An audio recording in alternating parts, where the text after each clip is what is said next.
Hello, Honors Practicum leaders. I'm Jamie Walt. And I'm Ashley Odegaard. We know that you've been watching a lot of these videos today, so we thought we'd mix it up and start off with a joke. Hey Jamie, what do nosy peppers do? I don't know. What do they do? Get jalapeno business. Oh, slapper right there. Down to business. As students, we feel that there is much room for improvement in the education system, especially at the university level.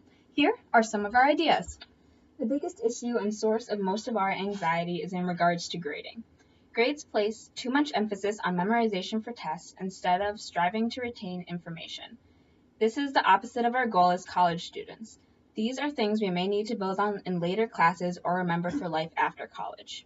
Since so many courses are designed to be heavily weighted on tests, we continue our old high school habit of learning for the short term, not the long term.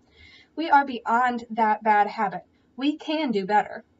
We need to learn the correct way by continuously analyzing and applying what we are learning in class. This skill will be an important thing to take with us to our future careers and our lives in general. The stress to be perfect and get that 4.0 leads to constriction of students' creativity. When students are focused on grades, they tend to ignore actual learning. They do the minimum to get the grade and move on. Standardized testing also perpetuates this idea. Schools put so much emphasis on standardized tests that teachers often just teach the test. Students do not need to be placed in these boxes. So, how can we solve this ever-pressing problem? It is ingrained in our minds and school systems because we have never known anything different. Therefore, it will take drastic measures to alter the mindset that so many of us have relied on for our entire lives. 3 possible improvements to this system include shadow grading, self-grading, and individualized assessments. Shadow grading is an example from one of the articles we read, and a college actually does this. Their freshmen come in, and for their first semester, they can't see their grades until the very end. So what this shows us is that freshmen that don't know their grade would work harder and go more above to make sure that they are keeping that A that they want.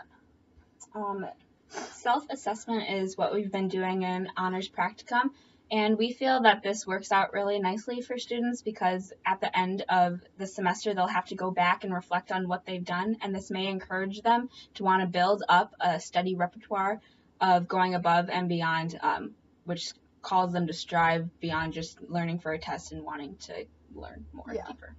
So individualized assessments could help because students would be able to showcase what they've learned in the way that they feel most comfortable. For example, I really like to write papers, and I think that's what I'm best at. Ashley here, she's good at tests, so she might want to take a test in the same class that I want to write a paper for the final. An example of this is in The Blind Side, one of my favorite movies. Big Mike he doesn't know how to read, so he keeps failing all his tests. One of his teachers picks up on this, and she starts reading his tests to him. And he knows the information, so it proves that he's not dumb, he just doesn't know how to take a test. Executing these changes will take a lot of trial and error. There are also some potential barriers that could arise. There will be resistance by parents, especially of elementary students, mainly because they won't be able to see how their student is doing. And older generations will be the most reluctant because they themselves went through like 16 plus years of schooling with grades, so they might be stuck in their ways. These new evaluation systems would also require every graduate school to accept transcripts that don't look like they used to. And some students might not be receptive to this because there are students who do well at memorizing material for a test, and they may not want to put in the extra effort to push themselves and truly learn the material. Both shadow grading and self-grading could also take away motivation to go above and beyond, simply because it is high school and college-aged humans' nature to do as little as possible and still succeed. What we have learned through the practicum is to remove pressure from ourselves by redefining success, grades, and learning. So I think that we are going to end this with another joke.